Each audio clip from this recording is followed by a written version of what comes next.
Características de la filosofía. Solo puede ser filosofía quien tiene las siguientes características. Actitud de búsqueda. Esto implica buscar, indagar, abrirse a lo que acontece en la realidad y aclarar el porqué de las cosas. Un ser que busca, vive y goza con la verdad descubierta, como cuando se nos puede dar lo importante y deseamos mucho encontrarlo, y cuando lo hacemos nos sentimos muy felices. Por eso un filósofo debe tener actitud de búsqueda, para desear encontrar la verdad. El gusto por la reflexión significa pensar detenida, consciente y ordenadamente.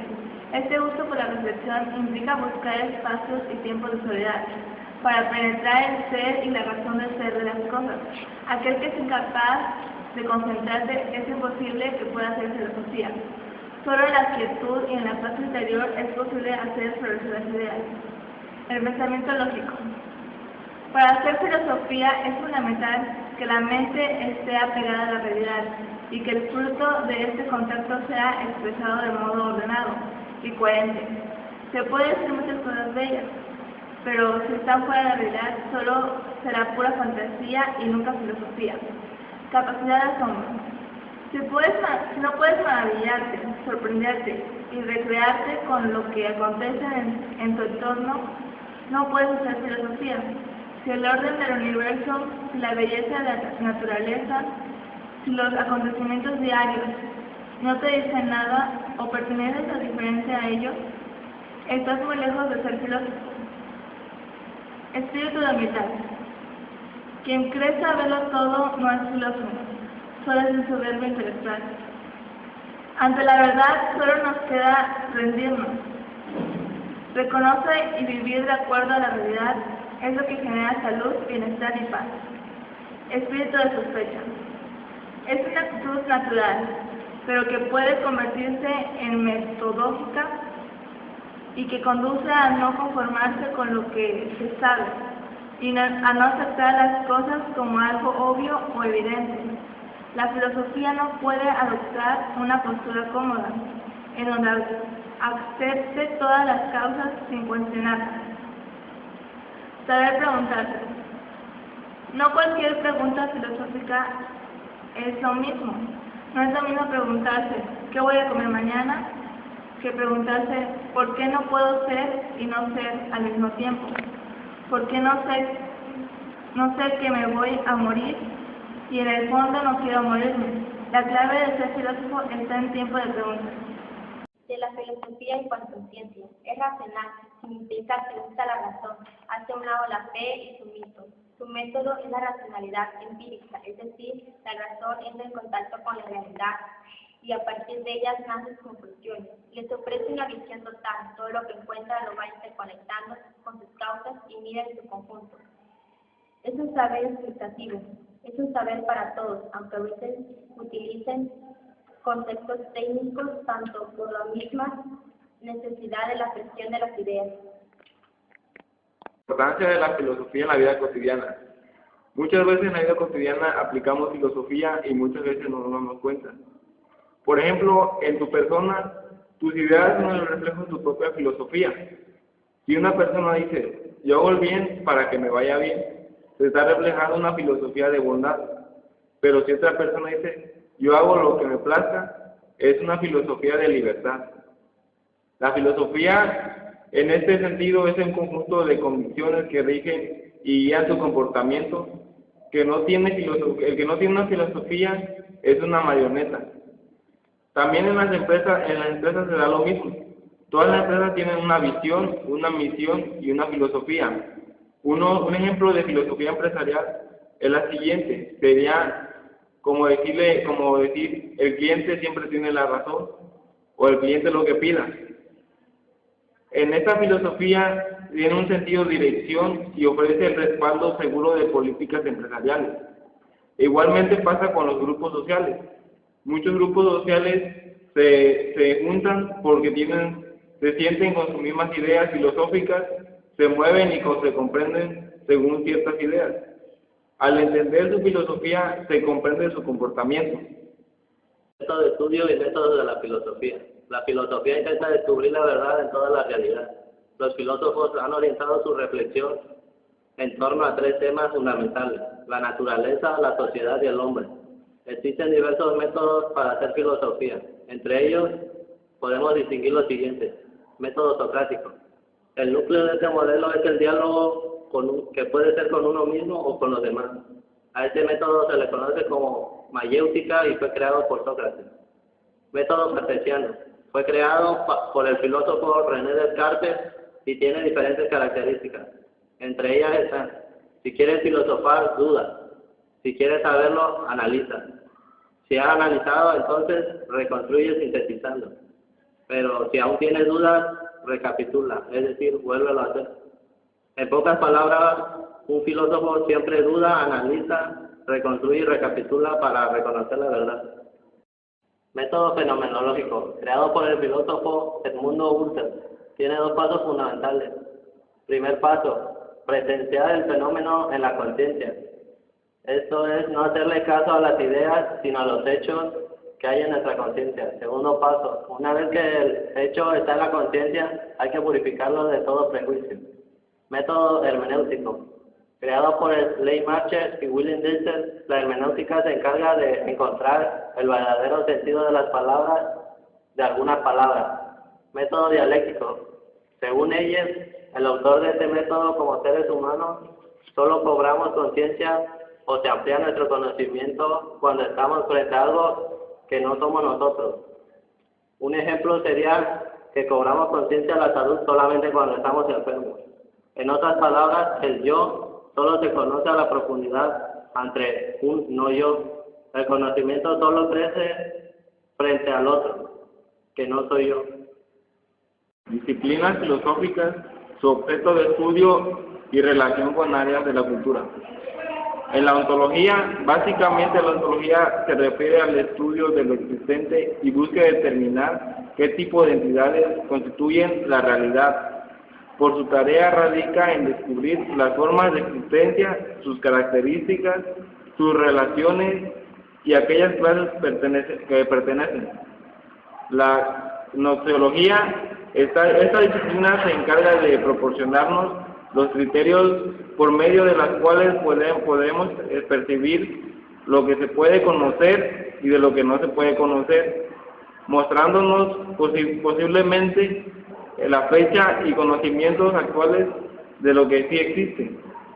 La axiología se puede definir también como la reflexión filosófica que busca determinar la naturaleza y el carácter del valor y de los juicios valorativos. Se pregunta por el deber ser o sea, sobre el valor de la verdad, el valor del comportamiento moral, o del religioso, o del político, o del jurídico, o del estético. O sea, que estudia la búsqueda de los bienes de la eternidad.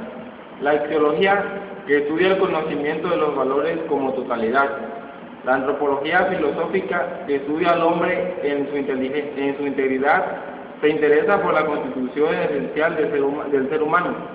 La filosofía de la historia, que estudia la valoración objetiva de las épocas de acuerdo con los bienes de cultura. Filosofía moral o estética. Esta es la que se encarga del estudio de la conducta del ser humano, del estudio de la moral.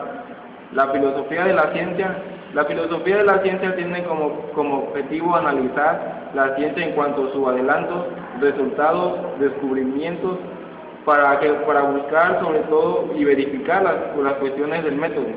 La filosofía política hace referencia a un aspecto muy importante de la vida del ser humano. Podemos decir que el hombre por naturaleza es un ser social.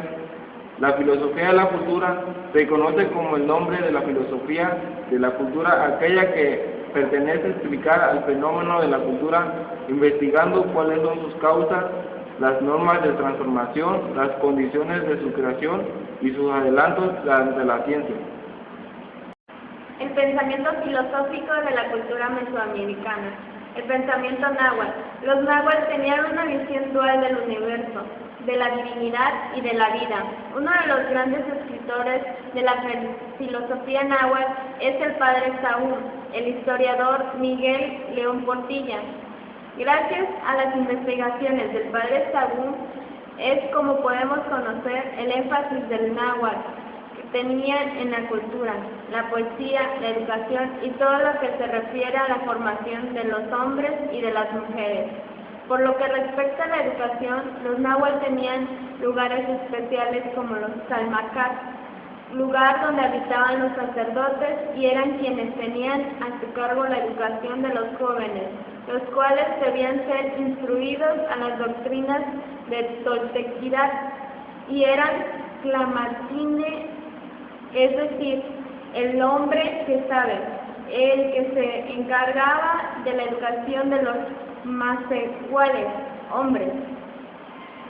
Era responsabilidad de los clamatine enseñar todo lo referente a la ciencia, la poesía, la cultura, el arte y todo lo que tuviera relación con el vivir en comunidad, gracias al saber que desarrollaban, el producto de sus reflexiones, a los cálculos, a las observaciones que realizan, de las majestuosas construcciones que lograron desarrollar, nos damos cuenta que los náhuatl tenían un carácter eminentemente racional, tienen la capacidad de reconocer, de analizar y de reflexionar sobre todo aquello que les rodeaba.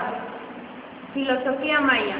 La civilización maya se desarrolló en los hoy estados de Yucatán, Campeche y Quintana Roo, así como en la parte oriental de Chiapas y parte de Centroamérica. Entre los mayas existía una declaración de 3 regiones. Al sur, donde se encontraba la región montaña, la del centro, que comprende la cuenca interior del departamento de El Petén, y la del norte, que comprende la península de Yucatán. Filosofía mexica. Los mexicas sostenían la existencia de un universo en constante devenir, pero un devenir cíclico, sometiendo a una lucha de contrarios. Según las cosmovisiones de los mexicas, el hombre es fruto del sacrificio y la penitencia de sus divinidades. Según los mitos, Quetzalcóatl viajaba a la región de los muertos, al Mictlán, para pedir al dios de la muerte los huesos de las generaciones pasadas para llevarlos a Tamuanchán y con ellos crear el quinto sol. Quetzalcóatl decide robarlos, por tal motivo tiene que realizar un ritual de penitencia en donde tuvo que mezclar el polvo de los huesos con sangre de su pene y con ello crear a los hombres del quinto sol. Este mito recibió el nombre de restauración de los seres humanos destruidos. Según cuenta la historia, había existido 4 edades o soles anteriores, y la restauración se produce en el quinto sol, en donde la cultura mexica tiene su gran desarrollo. Los soles anteriores habían sido destruidos por las constantes guerras que se producían por las fuerzas divinas para regir el universo: aire, tierra, fuego y agua. El primer sol correspondía al agua, el segundo correspondía a la tierra, el tercero al fuego y el cuarto al viento. El quinto corresponde al movimiento y según este mito se crea la gran Teotihuacán. Según el mito del quinto sol, se pensaba que el universo se encontraba en constante movimiento y esto era lo que permitía que existiera la vida y el orden cósmico. La importancia del mito para el establecimiento del pensamiento religioso está que gracias al mito se conocen las costumbres, las normas, así como las relaciones de los seres humanos entre ellos. El carácter filosófico que se vierte en estos relatos se fundamentaba principalmente en las relaciones de saber y de verdad, en los rituales religiosos y las prácticas sociales.